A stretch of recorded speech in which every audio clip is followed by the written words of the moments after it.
What's up, this is Andrew Kubiak, and today I'm going to talk about building round, well-developed, and symmetrical shoulders. For the purpose of today, I'm only going to go over the main muscles of the shoulder, not the ones that are underneath. Obviously, there's the rotator cuff, which is 4 muscles underneath the shoulder, which basically stabilize it, allow for internal and external rotation. But for this one, I'm going to talk about the ones you actually do see aesthetically, which are going to be the anterior deltoid, the medial deltoid, and the posterior deltoid. Again, the thing you need to remember is depending on what you're doing, you want to have the right rep range. So if you're going for enlarged shoulders, you're going to want to make sure you're working them about evenly and getting about 8 to 12 repetitions. Whereas if you're doing more muscular endurance and stabilization, you're going to go for about 12 to 15, maybe 20 repetitions.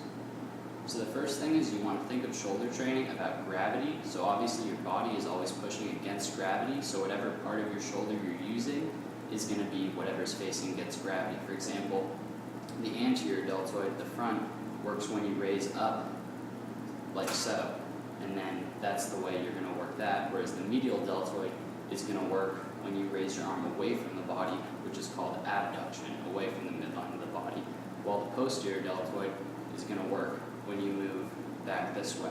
So for the posterior deltoid, you're going to either have to use cables or gravity against that muscle, which would be a bent over raise, so that gravity is pushing the dumbbell down as you raise it up. So the thing you want to make sure always is that wherever your hand is facing makes a huge difference. So when you're raising your arm out to the side for a lateral raise, for example, for the medial deltoid, you want to make sure that your hand is facing down so that this shoulder muscle is straight up and down to the ceiling, so gravity is pushing down. Whereas if you were to turn it slightly this way and you were to make the front of your shoulder more towards the ceiling, then your anterior deltoid would be getting involved too much and you wouldn't be getting as much of the medial deltoid. So I'm going to show you a couple exercises and how you want to do them right to train your shoulder. And again, you want to make sure you're working the correct symmetry, so you're working all 3 of those muscles and that you're not neglecting one. The anterior deltoid is usually overdeveloped in people, which causes the shoulder to pull forward a little bit and not have a round appearance and more have a kind of bulbous pulling from the front and not in the middle or the back. So because it's involved in pushing and you push a lot more than you do any shoulder abduction. So you want to make sure that in addition to your shoulder press and front raise, that you're also doing lateral raises and then any sort of extension for the posterior deltoid. So the first exercise is going to be pretty simple. This is just a shoulder press. So bring the dumbbells to shoulder level, make sure that your hands are facing forward and that you raise them above your head and not touch them together, but bring them right above your head. If you bring them too forward, you're getting your chest involved, and bring them directly up, then down, and repeat.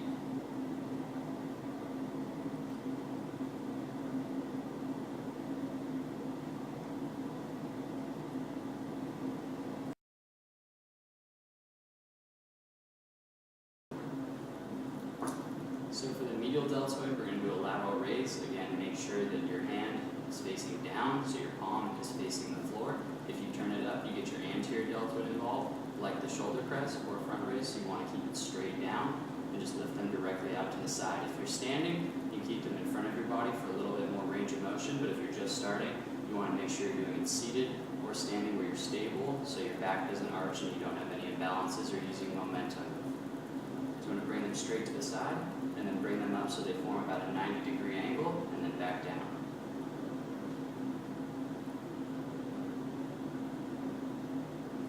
Notice I'm not using any momentum. If I throw my body into it, I can potentially injure my back, and I'm not emphasizing the medial deltoid, so I want to make sure that my palms are facing down and that all the work is coming from my medial deltoid instead of using momentum to throw my back into it like this, where that would be bad. So that's why I recommend sitting at first, and then as you get better at it and be able to control yourself more, you can do this from a standing position or bring the dumbbells in front of you so that instead of bringing them out from the side, you can bring them out from straight in front of you, getting more range of motion.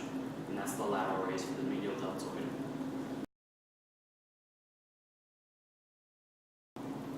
So for the posterior deltoid, again, you have to use gravity because it's at the back of your shoulder. So by using a dumbbell, you can't do anything unless you have gravity pointing straight down. And with the anterior deltoid, we can raise up, we can press up. With the medial deltoid, we can abduct away from the body. With the posterior deltoid, it's going to control any motions coming backwards like this. So we could use cables, but for dumbbells, you're going to have to bend over at the waist and make sure that you're solid and that gravity's coming directly down on you. So you can either bend over at the waist standing up, but that might be a little bit bad. You want to make sure your back is straight and that it doesn't round. So I suggest using a seat for a little bit of kind of a cushion, a way to start out, and then you can stand once you have more core strength, once you have the ability to do it without letting your back round. So you're just going to bend over directly at the waist. You're going to keep your arms right out at your shoulder level. You don't want to bring them back so they get your back. You want to make it so they're exactly in alignment with your shoulders, that you're straight down with your back straight. You just raise them up and then back down. Again, to about a 90-degree angle. And then back down, trying to make them as even as possible.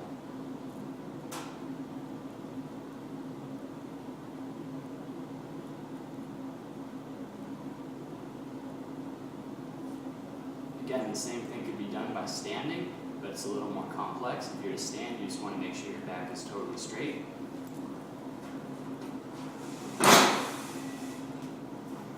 So you're going to bend over at the waist. From here, keep your back straight and raise them out to the side. Bring them back, raise them out to the side. Not letting your body use any momentum, not throwing yourself into it, and making sure that they're at shoulder height.